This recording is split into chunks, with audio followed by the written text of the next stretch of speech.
साथियों, हम सभी ने देखा है कि परिवार में भी जब कोई 20-22 साल का हो जाता है तो घर के बड़े बुजुर्ग बार बार सुनाते हैं कि अब समय आ गया है, अपने पैरों पर खड़े हो जाओ। और मुझे पक्का विश्वास है, आप जब यहां से घर अब जाओगे जरा मिलने के लिए माता पिता को, तो पहला यही सुनोगे कि भाई अब मेरा काम पूरा हो गया, अब अपने पैरों पर खड़े हो जाना। हर माँ बाप यही कहने वाले हैं, और अगर देर कर दी तो बार बार सुनने को मिलेगा। घर के बड़े बुजुर्ग माता पिता ऐसा इसलिए करते हैं ताकि आप आत्मनिर्भर बने, आप अपने सामर्थ्य को पहचाने, आप सपने देखें, उनको संकल्प में परिवर्तित करें और जी जान से उसे सिद्ध करके रहें। हमारे भारत ने भी तो आजादी के बाद अपनी यात्रा नए सिरे से शुरू की थी।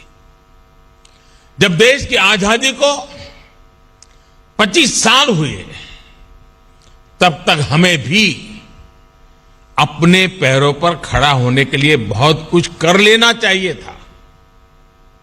तब से लेकर अब तक बहुत देर हो चुकी है। देश बहुत समय गंवा चुका है, बीच में 2 पीढ़ियां चली गई, इसलिए हमें 2 पल भी नहीं गंवाना है। साथियों, मेरी बातों में आपको अधीरता नजर आ रही है,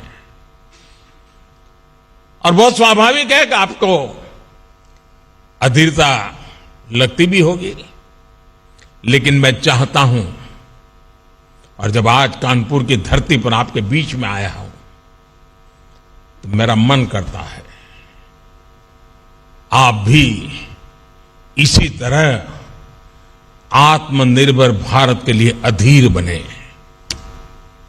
आत्मनिर्भर भारत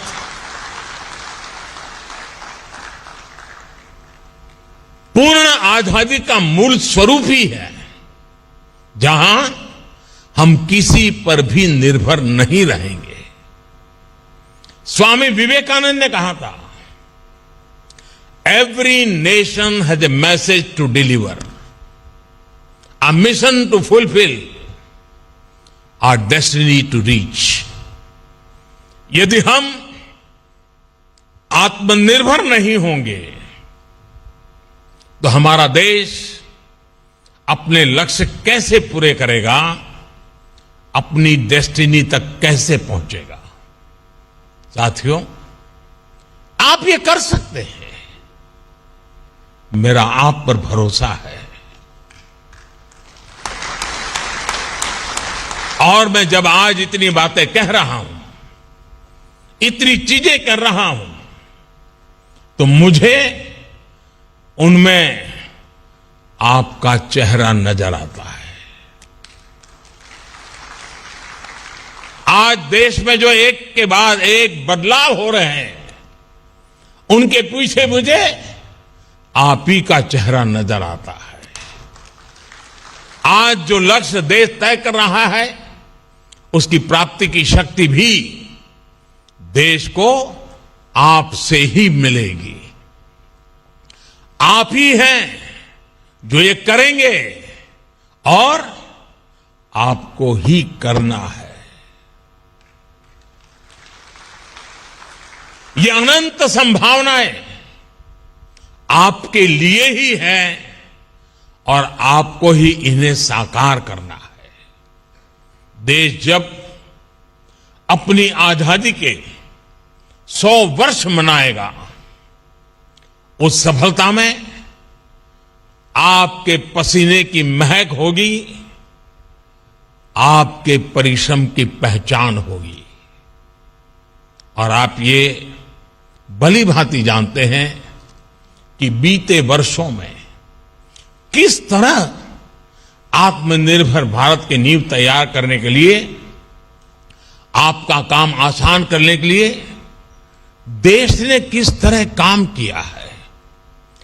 पिछले 7 सालों में देश में startup India, stand up India जैसे प्रोग्राम शुरू हुए, अटल इनोवेशन मिशन और पीएम रिसर्च स्कॉलरशिप के जरिए देश युवाओं के लिए नए रास्ते बना रहा है। नेशनल एजुकेशन पॉलिसी के साथ फ्यूचरिस्टिक टेम्परामेंट की नई पीढ़ी को तैयार करने की शुरुआत हो रही है। ईज ऑफ डूइंग बिजनेस को सुधारा गया, पॉलिसी ब्लॉकेज दूर किए गए। इन प्रयासों के परिणाम इतने कम समय में आज हमारे सामने हैं। आजादी के इस 75वें साल में हमारे पास 75 से अधिक यूनिकॉर्न्स है, 50,000 से अधिक स्टार्टअप है। इनमें से 10,000 स्टार्टअप तो केवल पिछले 6 महीनों में आए हैं। आज भारत दुनिया का दूसरा सबसे बड़ा स्टार्टअप हब बनकर उभरा है। इतने स्टार्टअप्स तो हमारी आईआईटीज के युवाओं ने ही शुरू किए हैं। अभी हाल ही के एक रिपोर्ट के मुताबिक भारत दुनिया के कई विकसित देशों को पीछे छोड़कर तीसरा सबसे बड़ा यूनिकॉर्न कंट्री बन गया है।